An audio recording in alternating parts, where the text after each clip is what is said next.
రమణీలలామ నవలావణ్య సీమ ధరాపుత్రి సుమగాత్రి ధరాపుత్రి సుమగాత్రి నడయాడి రాగా రామ కన్నవేమిరా.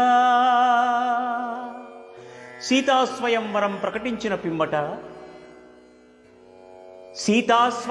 ప్రకటించిన పిమ్మట జనకుని కొలువులో ప్రవేశించే జానకిని సభాసదులందరూ పదే పదే చూడగా శ్రీరామచంద్రమూర్తి కన్నెత్తి చూడడేమని అనుకుంటున్నారట తమలో సీతమ్మ అనుంగు చెలికత్తెలు.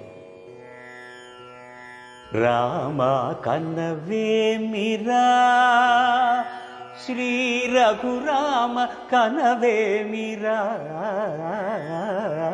రామ కన్నవేమిరా.